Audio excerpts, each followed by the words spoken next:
जैसा कि आप सब जानते हैं कि एक समय था जब हमारी भोजपुरी इंडस्ट्री में साल में कभी एक फिल्में बनती थी। लेकिन हमारे फिल्म इंडस्ट्री के भीष्म पितामह या यूँ कहें कि हमारी भोजपुरी फिल्म इंडस्ट्री के सिरमौर अभय सिन्हा जी आते हैं हमारी भोजपुरी फिल्म इंडस्ट्री में और एक से बढ़कर एक दिग्गज वाले फिल्में लेकर के वो आते हैं और भोजपुरी इंडस्ट्री को एक ऐसे मुकाम पे पहुंचाते हैं जहां पहुंचने के बारे में हमारी भोजपुरी इंडस्ट्री ने कभी सोचा भी नहीं था। अब आप लोगों ने इस साल छठ का शो देखा, जहां हमारी भोजपुरी इंडस्ट्री के कलाकार जो किसी तरह से छठ का शो यहाँ पे होता था इंडिया में, इस बार एक रिकॉर्ड बनाया गया। आप लोगों ने भोजपुरी सिनेमा पे वो शो देखा जो यासी फिल्म्स और के थ्रू बनाया गया था, अभय सिन्हा जी के थ्रू बनाया गया था।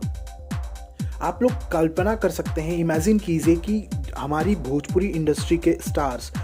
तीन फिल्म पवन सिंह का, 3 फिल्म खेसारी लाल यादव का शूट हो रहा है लंदन में, और वहीं लंदन में छठ का एक शो होता है, वो भी भोजपुरी इंडस्ट्री के 2 सबसे बड़े दिग्गज स्टार के साथ। पवन सिंह और खेसारी लाल यादव दोनों छठ का शो करते हैं लंदन में, और वो शो जो है वो भोजपुरी सिनेमा पे प्रदर्शित होता है। इसका मतलब ये है कि अभय सिन्हा का जो कंट्रीब्यूशन है भोजपुरी इंडस्ट्री में वो एक मील का पत्थर साबित होता जा रहा है। और यूँ कहें तो अभय सिन्हा ने भोजपुरी इंडस्ट्री को एक नेक्स्ट लेवल पे, एक टॉप लेवल पे ले जा करके पहुंचा दिया है। तो अब आने वाले समय में हम लोग देखते हैं कि यासी फिल्म्स और अभय सिन्हा मिलकर क्या करते हैं, या यूँ कह सकते हैं कि यासी फिल्म्स जो है वो भोजपुरी इंडस्ट्री का सब कुछ है। ठीक है, तो चलिए फिर मिल करके हम लोग एक बार सब अभय सिन्हा जी को धन्यवाद देते हैं कि उन्होंने भोजपुरी इंडस्ट्री को इस जगह पे ले जा करके पहुंचाया कि आज लंदन में हमारे भोजपुरी इंडस्ट्री के 2 बड़े सुपरस्टार छठ का शो कर रहे हैं, और वो शो हम लोग घर बैठे देख रहे हैं भोजपुरी सिनेमा चैनल के थ्रू। तो हम सब की तरफ से अभय सिन्हा, यासी फिल्म्स, उनकी पूरी टीम को बहुत बहुत धन्यवाद।